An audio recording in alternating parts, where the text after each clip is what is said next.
सभी को आवाज आ रही है भाई?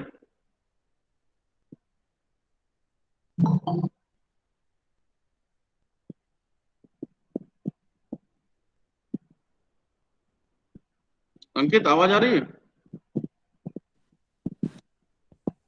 सर आ रही है, आवाज आ रही है। आ रही है सर। ओके ओके, ठीक ठीक ठीक ठीक।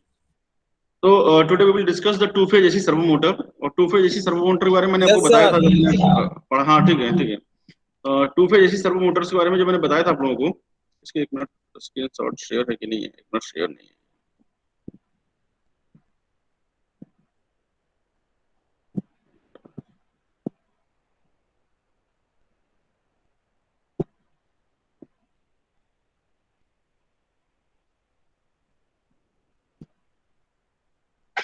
Okay, to phase AC servo Motors. To phase AC servo Motors के बारे में मैंने बताया था आप लोगों को कि जब काफी प्रिसीजन के साथ अगर आपको कोई वर्क करना हो, या किसी प्रिसीजन के साथ किसी एंगल पे आपको किसी मोटर को रोटेट करना हो, जैसे रोबोटिक आर्म है, या जैसे कि जो फाइन वर्क होता है जिसमें जो लिखने का काम होता है, जो मेटल्स के ऊपर जो बहुत बारीक तरीके से जो लिखते हैं, तो उसके लिए सर्वो मोटर्स की रिक्वायरमेंट होती है। ठीक है। तो two phase AC servo motors जो है आपके, जैसे servo motor is an electrical device which can push और rotate an object with great precision. इसकी प्रिसीजन ही इसकी क्वालिटी है। ठीक है। If you want to rotate an object at some specific angle और a distance, then you use servo motors. It is just made up of simple, मतलब एक तरीके की सिंपल मोटर्स ही हैं, लेकिन इसमें फीडबैक सिस्टम यूज होता है। स्टेपर मोटर हम आगे पढ़ेंगे, उसमें फीडबैक सिस्टम यूज नहीं होगा, लेकिन इसमें इसकी स्पेशलिटी है कि इसमें फीडबैक सिस्टम यूज होता है और फीडबैक मैकेनिज्म होता है। इसमें अगर एरर होंगे, मतलब जो रिक्वायर्ड पोजीशन और एक्चुअल पोजीशन के बीच में अगर कुछ डिफरेंस होगा, तभी आप वर्क करेगी। अदरवाइज आपकी मोटर, ये सर्वो मोटर है, ये वर्क नहीं करेगी।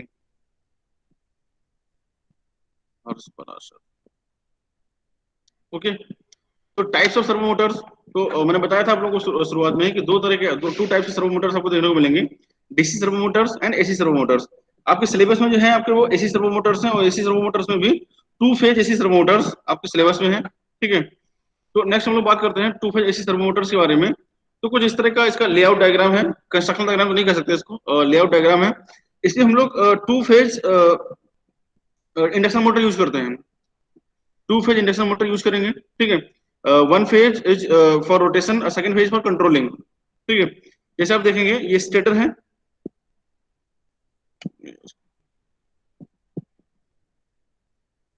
ये आपका स्टेटर है, और ये आपका ये रोटर है। हालांकि ये रोटर स्टेटर मतलब एक दूसरे के अंदर ही रहेंगे। ठीक है। ये सेकंड फेज है, कंट्रोल फेज, जिसको कंट्रोल फेज। और ये आपका फिक्स फेज है। ठीक है। ये स्टेटर इसके मोटर के अंदर ही रहेगा ये। ठीक है। और ये क्या करता है, जब हम इसमें कोई भी एसी सप्लाई देते हैं, ठीक है, तो उस एसी सप्लाई को सप्लाई देने के बाद जो इसका फीडबैक सिस्टम है, वो पहले कंपेयर करता है कि जो रिक्वायर्ड पोजीशन और एक्चुअल पोजीशन के बीच में डिफरेंस कितना है। ठीक है। अगर कुछ डिफरेंस है तो वो एरर सिग्नल जनरेट करेगा। उस एरर सिग्नल को आपका जो एम्पलीफायर है, ये एम्पलीफाई करेगा। एम्पलीफाई करने के बाद ये कंट्रोल ट्रांसफार्मर है, ये इसको कंट्रोल करता है, और ये इसको सिग्नल भेजता है कि कितना इसको रोटेट होना है। ठीक है। तो ये इसका लेआउट डायग्राम है। कुछ इस तरह से, जैसे कि इसके जो वर्किंग प्रिंसिपल समझते हैं इसको थोड़ा सा। We give the command input according to the position of shaft if the feedback signal differs from the given input. क्योंकि जो हम फीडबैक सिग्नल देते हैं, जो फीडबैक सिग्नल आपको मिल रहा होगा रिक्वायर्ड पोजीशन से, उसमें जो गिवन इनपुट है, अगर कुछ डिफरेंस है, then that difference will be called the error signal. ठीक है। If feedback signal differs from the given input, an error signal alerts the user. We amplify this error signal and apply as the input to the motor. Hence, the motor rotates, and when the shaft reaches to the required position, the error signal becomes zero, and hence the motor stand still. ठीक है। तो जब इसमें error signal नहीं होगा, तब आपका जो मोटर है वो रोटेट नहीं करेगा, और ना ही उसमें किसी तरह का टॉर्क जनरेट होगा। तो इसकी मोटर की टॉर्क और मोटर का speed, both are directly proportional to the amplitude of error signal. The command input is from the electrical pulses, as the actual input to the motor is in difference between the feedback signal, current positions, and the required signals. मतलब current position and the required position. Hence, the speed of motor is proportional to the difference between the current position and the required position. ये मैंने बताया था आप लोगों को कि जो मोटर की जो स्पीड है, ठीक है, वो डिपेंड करती है कि एरर सिग्नल कितना ज्यादा है। अगर जितना डिफरेंस ज्यादा होगा एक्चुअल पोजीशन और रिक्वायर्ड पोजीशन के बीच में, आपकी मोटर की स्पीड उतनी ज्यादा होगी। यो मिस्त्रा क्या करूं तुम लोग भाई। The amount of power required by the motor is proportional to the distance need to travel। ठीक है, तो इसका मतलब ये है कि जितना ज्यादा एरर सिग्नल होगा उतना ही ज्यादा पावर की रिक्वायरमेंट आपको मोटर को पड़ेगी। ठीक है, तो ये इसका वर्किंग प्रिंसिपल है। नेक्स्ट आपकी टॉर्क स्पीड कैरेक्टरिस्टिक तो पता ही होगा आपको, ये EC1 EC2 क्या है, ये एरर सिग्नल्स हैं। ठीक है, जितना ज्यादा एरर सिग्नल होगा उतना ही ज्यादा टॉर्क ये जनरेट होगा इसमें, उतनी ही ज्यादा इसकी स्पीड सर ये अटेन करेगा। हाँ बताओ। सर अटेंडेंस लगा दीजिएगा क्लास में। टाइम तो रहो।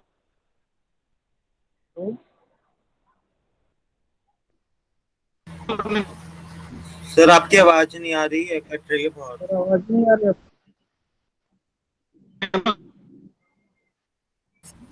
सर आपकी आवाज नहीं आ रही है।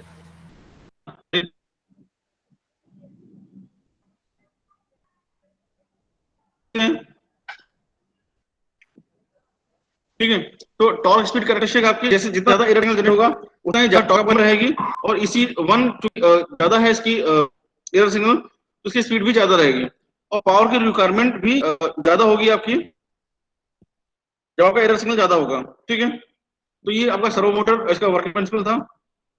नेक्स्ट इसके कुछ एडवांटेजेस हैं, तो एडवांटेजेस क्या क्या हैं, there are several advantages.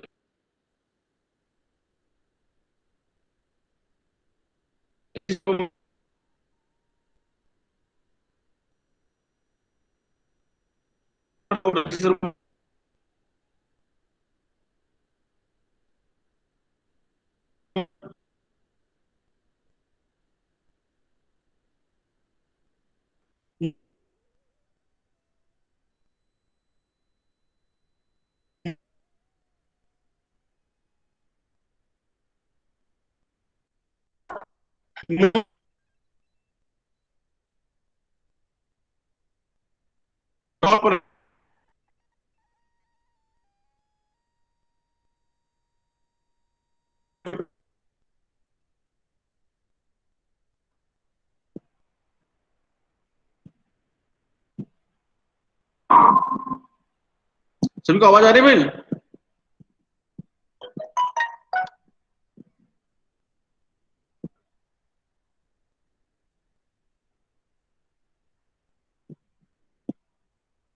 Sir पहले नहीं आ रही थी, अभी आ रही थी। हाँ बीच में नेट कुछ डिस्कनेक्ट हुआ था इस वजह से, चलो ठीक है।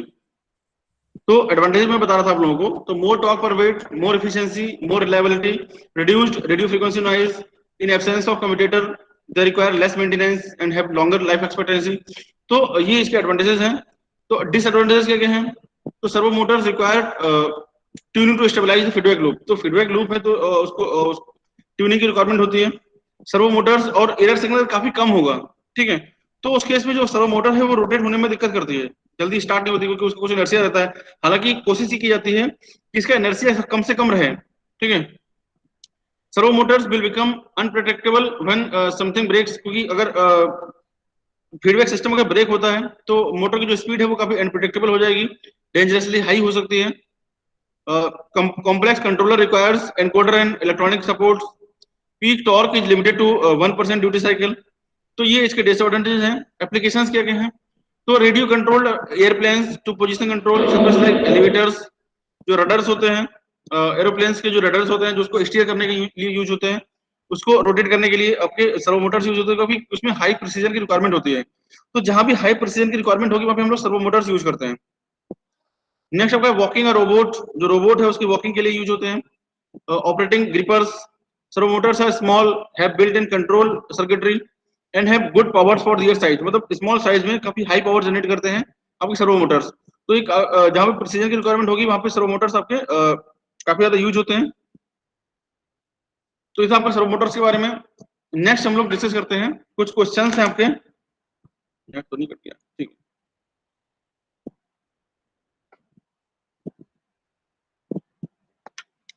For servo applications the AC motor is used. कौन सी एसी मोटर यूज होती है, अभी मैंने बताया था आप लोगों को शुरुआत में जब स्टार्ट किया था, सिंगल फेज इंडक्शन मोटर ये यूज नहीं होगी, सिंक्रोनस मोटर तो यूज नहीं होती कभी भी।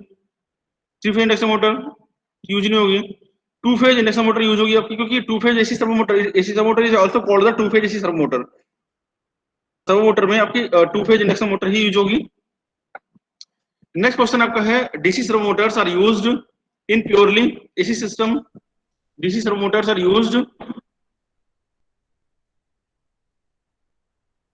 इन purely AC control system, both AC and DC control system, purely DC control system, and none of the these। तो DC सर्वो मोटर तभी यूज होगा जब प्योरली DC कंट्रोल सिस्टम होगा। अगर AC कंट्रोल सिस्टम होगा या both AC and DC control system का use हो रहा होगा, तो वहां पे हम लोग easily AC servo Motors use कर सकते हैं। और AC सर्वो मोटर के एडवांटेजेस ज्यादा हैं over DC servo Motors, efficiency ज्यादा है, लॉसेस कम है। तो इस वजह से हम लोग DC सर्वो मोटर तभी यूज करते हैं जब purely DC control system use हो रहा हो, तभी हम लोग DC सर्वो मोटर्स को यूज करते हैं। अदरवाइज हम जनरली AC सर्वो मोटर्स ही यूज होते हैं। नेक्स्ट क्वेश्चन आपका है, AC servo motors must have power amplifier to amplify the error. ठीक है, हाँ ये तो रहेगा ही। फीडबैक सिस्टम रहता ही है। Capacity to control the position और इट्स डेरिवेटिव, तो ये भी सही है। ठीक है, तो तीनों ही सही होंगे, इसका मतलब इसका आंसर जो होगा this will all of these. Next आपका क्वेश्चन है, servo mechanism is a feedback control system required to control. तो सर्वो मैकेनिज्म में जो फीडबैक सिस्टम है वो किस लिए यूज होता है? Required to control the position, derivative of position, और इधर ऑप्शन ए और ऑप्शन बी, मतलब या तो पोजीशन को कंट्रोल करने के लिए या फिर डेरिवेटिव ऑफ पोजीशन कंट्रोल करने के लिए। तो दोनों ही को कंट्रोल करने के लिए यूज होता है। अगर बोथ का ऑप्शन होता तो वही ठीक रहता है, इधर ऑप्शन है तो ये भी ठीक है। ठीक है, तो इसका ऑप्शन सी ही आपका आंसर करेक्ट रहेगा।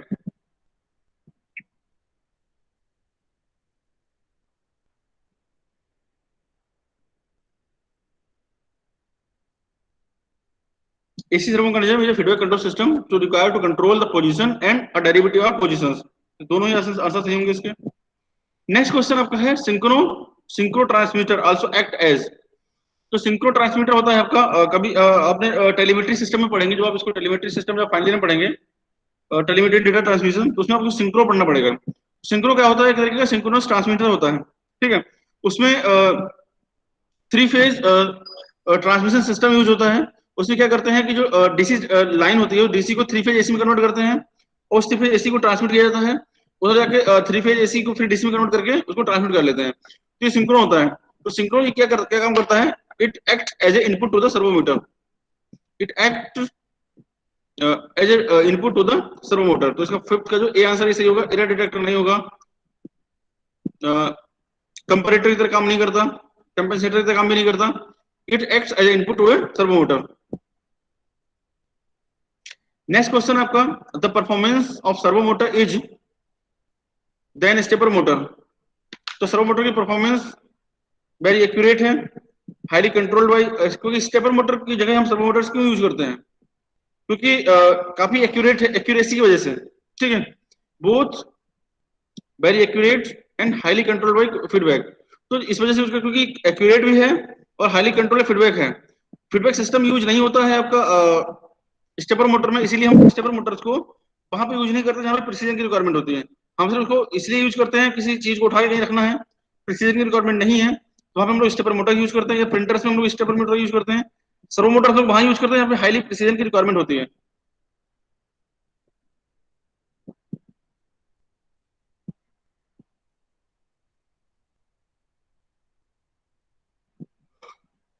नेक्स्ट क्वेश्चन आपका है, if D is a rotor diameter and length and L is the axial length.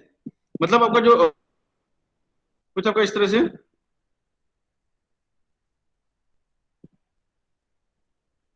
ये आपका रोटर है, इसमें आपका ये एल है, इट इज एक्सियल लेंथ, और इसकी डायमीटर है ये डी है, कैपिटल डी। ठीक है, क्या कह रहा है इसमें? And high performance, then a high performance AC servo motor is characterized by which means of the following? with large D and large L, दोनों ही लार्ज रहे, ये large D small L, small D and small L, and small D and large L।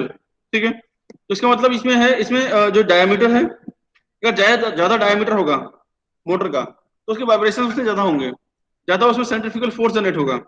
इस वजह से जो diameters है वो कम रखा जाएगा और लेंथ काफी ज्यादा रखी जाएगी। ठीक है, length L is large and D is small.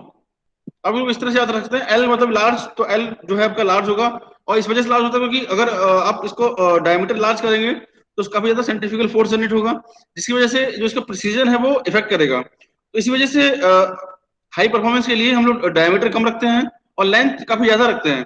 Length ज्यादा रहती है तो जो उसका प्रिसीजन है वो काफी ज्यादा रहेगा। नेक्स्ट क्वेश्चन आपका है synchro mechanism. Synchro machines are used for which of the following? Converting single phase supply to three phase supply, stepping up low frequency signal to high frequency, detection of position error in AC servo system, and detection of positions. तो synchro machines क्यों use किए जाते हैं? Synchro machines are used for which of the following? Converting single phase supply to three phase नहीं, stepping up low frequency signal to high frequency, detection of position नहीं, इसके लिए position detector use होता है, detection of positional error in AC servo system. AC servo system में जो positional error होती है उसको डिटेक्ट करने के लिए सिंक्रो मशीन्स यूज होते हैं। ठीक है, नेक्स्ट क्वेश्चन आपका है to detect the position error in a position control system which of the following may be used. तो पोजीशन डिटेक्टर के लिए कौन सा सिस्टम यूज होता है? तो पोटेंशियोमीटर यूज होगा,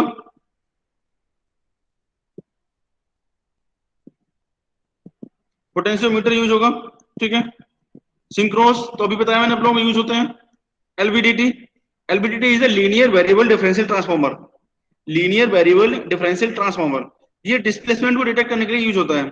ये डिस्प्लेसमेंट को करंट, ये एक तरीके का ट्रांसड्यूसर है। लीनियर वेरिएबल डिफरेंशियल ट्रांसफार्मर एक तरीके का ट्रांसड्यूसर है।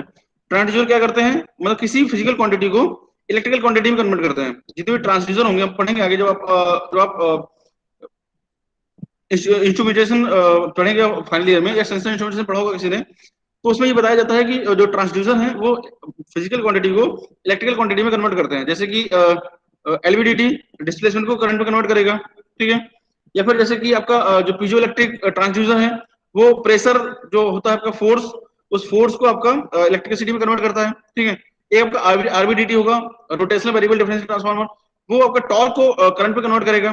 तो इस तरह से ट्रांसड्यूसर होता है। इसलिए देखा आपको एलवीडीटी है, लीनियर वेरिएबल डिफरेंशियल ट्रांसफार्मर, ये डिस्प्लेसमेंट या फिर फोर्स दोनों को ही करंट में कन्वर्ट करता है।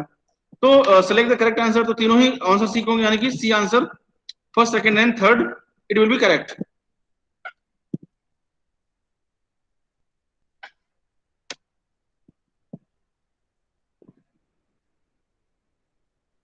Next question, which one of following is the correct statement?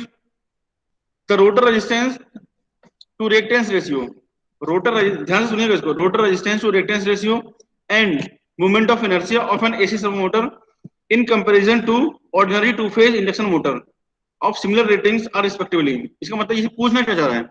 पूछना ये चाह रहा है कि rotor resistance ratio, rotor resistance to reactance ratio and moment of inertia, मतलब जो का रोटर रेजिस्टेंस होगा आपका R R and X R, इनके जो रेशियो है, and moment of inertia M I. ठीक है, ये दोनों ही ज्यादा लोअर एंड लोअर हो सकते हैं, कम होंगे, लोअर एंड हायर होंगे, या हायर एंड हायर होंगे, या हायर एंड लोअर होंगे। ठीक है, तो रोटर रेजिस्टेंस और reactance ratio it must be high, and moment of inertia मैंने अभी बताया था आप लोगों को कि प्रिसीजन हाई होने के लिए, for high precision and for accurate operation the moment of inertia must be very less of servo motor. तो मोमेंट ऑफ इनर्शिया तो कम रहेगा आपका हमेशा, तो आप लोग ध्यान से याद रख लीजिएगा इसको, मोमेंट ऑफ इनर्शिया कभी कम रहेगा। और rotor resistance to reactance ratio ये ज्यादा रहना चाहिए, जिसकी वजह से जो आपका टॉर्क है वो ज्यादा जनरेट होगा, क्योंकि torque is directly proportional to the resistance, rotor resistance.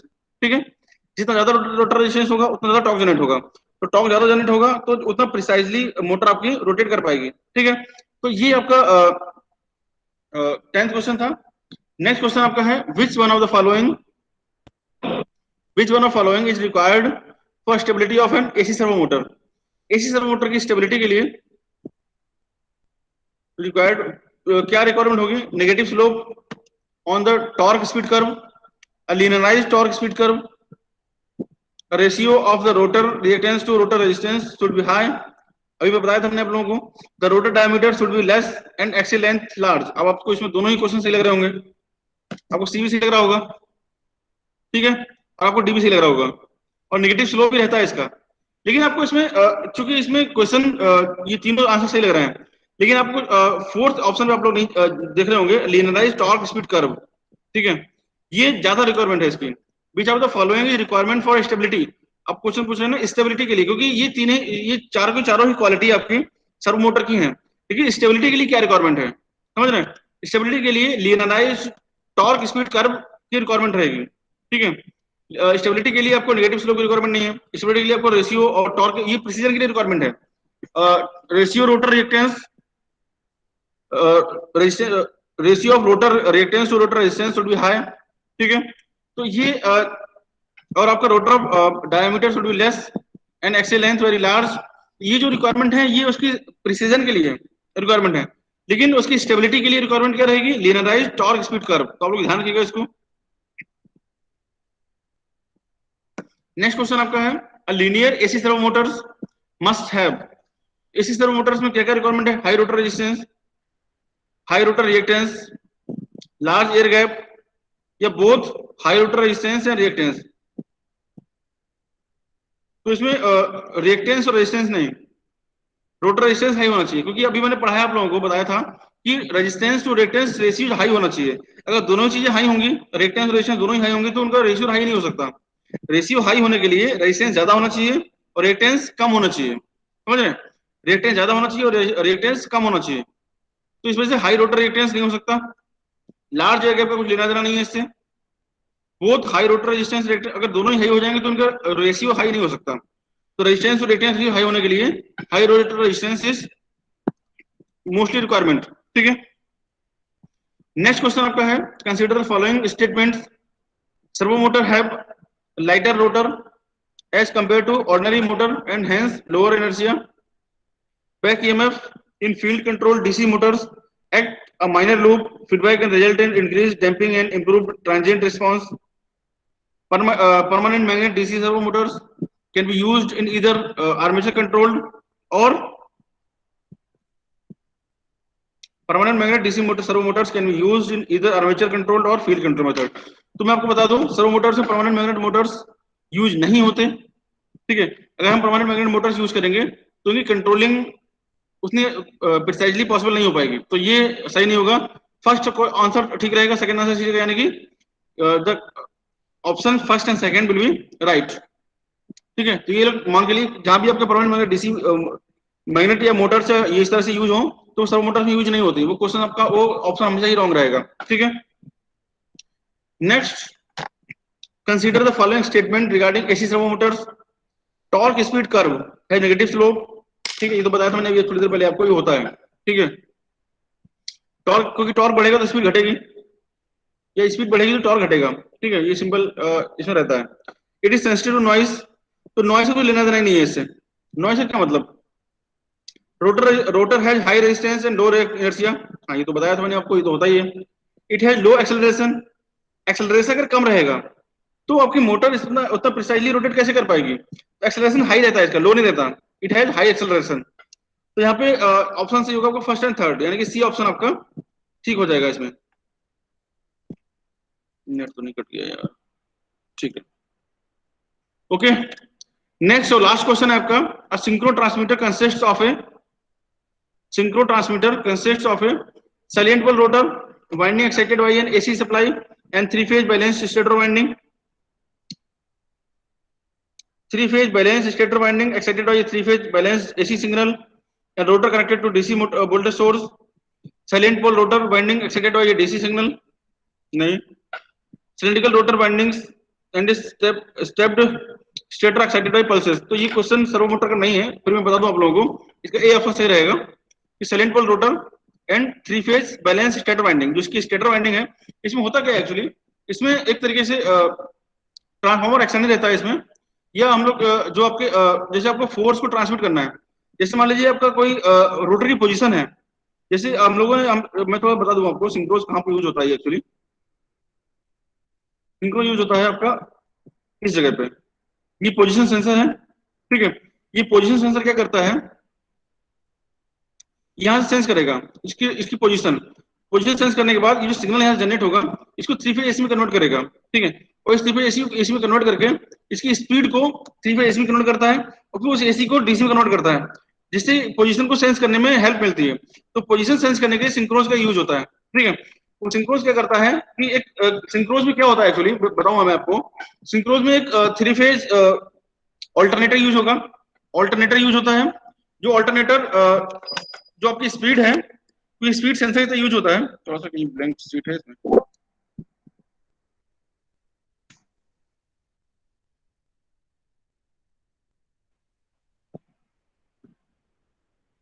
Synchronous क्या है ये, बताओ। सिंक्रो ट्रांसमीटर, सिंक्रो ट्रांसमीटर क्या करता है कि एक तरीके से यहाँ पे सिंक्रोनस मोटर लगी रहती है, एसएम सिंक्रोनस जनरेटर, एसजी। ये क्या करता है, ये जो भी स्पीड होगी, जो आपको रोटर की जो पोजीशन सेंसर से जो स्पीड मिलेगी, उस स्पीड को क्या करता है, ये थ्री फेज एसी में कन्वर्ट करता है, ठीक है। और इस थ्री फेज एसी को कन्वर्ट करके, और ये इसके जो स्टेटर वाइंडिंग होती है स्टार कनेक्टेड रहती है, ठीक है। इसके बाद आपकी यहाँ पे क्या रहेगी, यहाँ पे एक सिंक्रोनस मोटर लगा रहता है। वो सिंक्रोनस मोटर इसको फिर से इसमें कन्वर्ट करता है इसकी स्पीड में, ठीक है।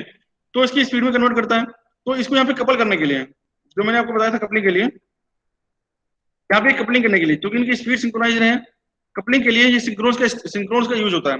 एक तरह यूं कहें कि ये वेरिएबल फ्रीक्वेंसी कंट्रोलर ड्राइव की तरह ही यूज होता है ये, तो ये सिंक्रोनस था ये। तो मेरे ख्याल से सब थोड़ा समझ में आया हो आप लोगों को।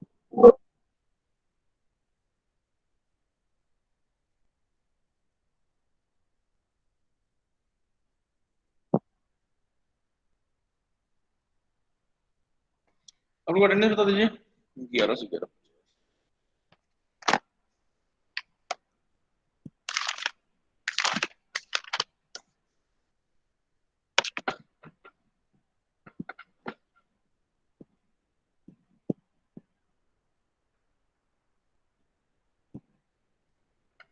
रोल नंबर 1 आदर्श कुशवाहा,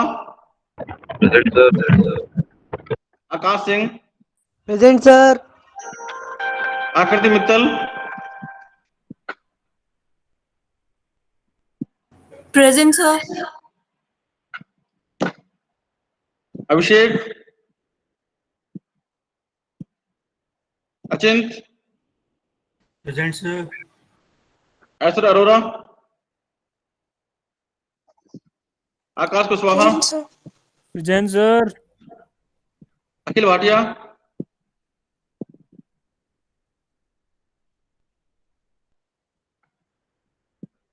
अमनदीप सिंह, प्रेजेंट सर। अंकित चौरसिया, आशीर्वाद Pandey,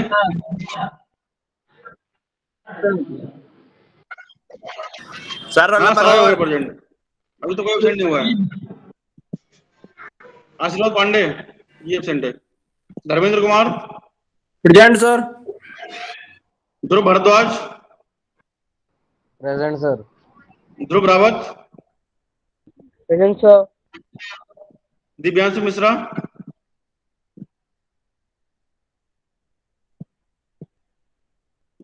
Ganesh, present sir.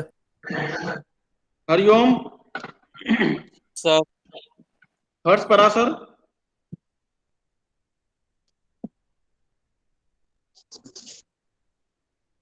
Parashar, Harshit Kumar, sir roll number 15। Yes हाँ सर। लगा दिया। Roll number 19। Yes. Harshit Kumar ठीक है। हेमंत, प्रेजेंट। कैलाश पाल,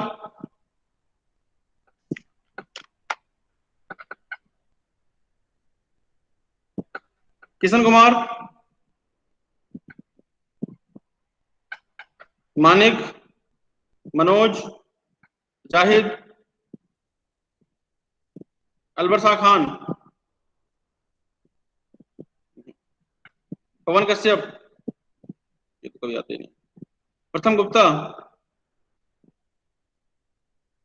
प्रियम, present. Sir 28%। Sir Pratham present. हाँ ठीक है। Pushpendra, Riya Singh, present sir. Sir Kusundar present sir. Pushpendra present, ठीक है। Rudransh, yes sir. Sachin Yadav, yes sir. Shivam Rajput, present sir. Shivam Mishra, Shreya Sachan, Present, sir. Som Dubey, yes sir. Siddharth Kumar Singh, Suraj Prakash, और तो आया ही नहीं मुझे लगता इसके बाद, वेद प्रकाश, विक्रांत अंकोला, ये जुड़ा था, Shivam Goyal, okay. Sir roll number 8। कौन है? 10 तक तो कोई ऑप्शन पे ही नहीं मैंने। क्या सर? रोल नंबर 10 तक तो कोई ऑप्शन है ही नहीं। ठीक है सर। 11 और 18 और 21 ये एब्सेंट हैं D1 बैच में, ठीक है।